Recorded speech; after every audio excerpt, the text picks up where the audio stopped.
आपने श्रीमद् भागवत कथा का होना तो कई जगह देखा होगा। भागवत कथा आपने सुनी भी कई जगह होगी, लेकिन जबलपुर से लगे नरसिंहपुर जिले के श्रीधाम में जो भागवत कथा चल रही है वह अपने आप में इन दिनों चर्चा का विषय बनी हुई है, क्योंकि इस भागवत कथा को करने वाला एक मुस्लिम परिवार है जिनकी आस्था सनातन धर्म में है। और यह परिवार उन लोगों के लिए नजीर भी है जो हिंदू मुस्लिम करके समाज में अलगाव पैदा करते हैं। देखें यह खास रिपोर्ट। गोटेगांव तहसील का छोटा सा गांव सर्रा इन दिनों भक्ति के रंग में डूबा हुआ है। साथ ही इस पर एक रंग और भी है गंगा जमुनी तहजीब का, क्योंकि यहाँ पर श्रीमद् भागवत कथा का आयोजन किया गया है और इसको करने वाला खान परिवार है। यूं तो नियाज खान मुस्लिम समुदाय से आते हैं, लेकिन उनकी आस्था श्रद्धा भक्ति सनातन धर्म में है। नियाज खान का झुकाव सनातन धर्म में उस समय हुआ जब ब्रह्मलीन संत स्वामी स्वरूपानंद सरस्वती जी से उनकी मुलाकात हुई। उसके बाद धीरे धीरे करके नियाज खान और उनका पूरा परिवार झोतेश्वर स्थित आश्रम में जाने लगा। इसके बाद जहां भी भागवत कथा होती, नियाज खान और पूरा परिवार उस कथा को सुनने के लिए जाया करता था।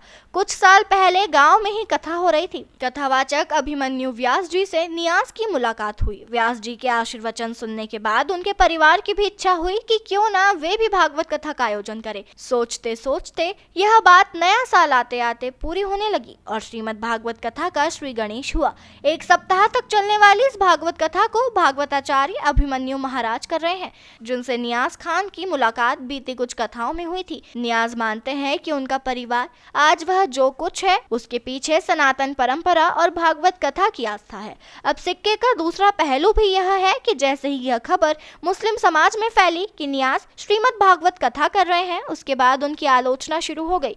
उनको जबलपुर और नरसिंहपुर के मुस्लिम धर्म गुरुओं ने फतवा जारी करने तक की धमकी दे डाली। इन तमाम धमकियों को दरकिनार कर नियाज ने कथा करने के संकल्प को अंजाम दे रहे हैं। कथावाचक भागवताचार्य अभिमन्यु कृष्णा मानते हैं कि इस तरह से किसी मुस्लिम परिवार का श्रीमद् भागवत कथा करना अपने आप में एक अनोखी बात है। इससे समाज में एक संदेश जाएगा कि हिंदू और मुस्लिम सब एक भगवान के बंदे हैं। भागवताचार्य इस कथा को करने में खासे आनंदित भी है, क्योंकि खान परिवार की यह कथा धीरे धीरे करके पूरे देश में चर्चा का विषय बन रही है। कैसे आप प्रेरणा आई, क्या कहेंगे? इतना बड़ा आयोजन कराया जा रहा है श्रीमद् भागवत। ये प्रेरणा हमको इन्हीं महाराज के द्वारा मिली। 5 साल पहले हमारा परिचय हुआ। लाडगांव भागवत कथा करने आए थे एक साहू परिवार में। महाराज जी का हमारे यहाँ कोई भी निमंत्रण आते हैं भागवत कथा, हम भागवत कथा में ज़रूर जाते हैं। और महाराज श्री का श्रीफल और साल और जो कुछ भी 100 200 500 रुपये से उनका स्वागत करते हैं। तो लाडगांव में महाराज जी से परिचय और महाराज जी को हम घर अपने लेके आए। उसी दिन महाराज जी ने बोले कि बाबूजी, हमको घर में बाबूजी बोलते हैं, घर का नाम, जैसे हमारा नियाज मोहम्मद नाम है, नियाज खान। तो बोले बाबूजी आप एक कथा करवा दो गांव में। हम गुरुदेव मुसलमान हैं, हमारी समाज ऑब्जेक्शन लेगी। बस हमारे दिमाग में यही बात चलती रही कि महाराज जी ने अगर बोले हैं तो ये कथा करा के देखें तो एक बहुत बड़ा हमारा नाम होगा। चूँकि हमारे पिताजी, हमारे चाचा जी अब आश्रम से जुड़े हुए, महाराज श्री ब्रह्मलीन शंकराचार्य, जगत गुरु शंकराचार्य से जुड़े हुए।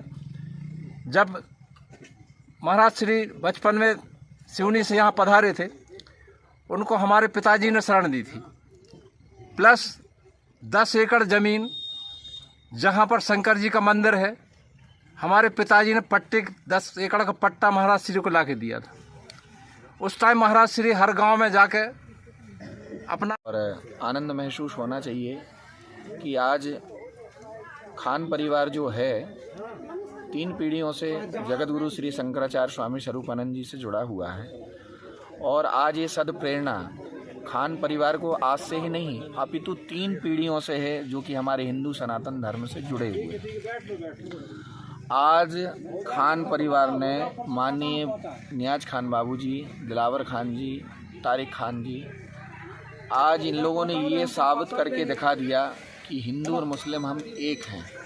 और जब एक हो जाएंगे हम भाई भाई, तो आगे धर्म की रक्षा हो जाएगी।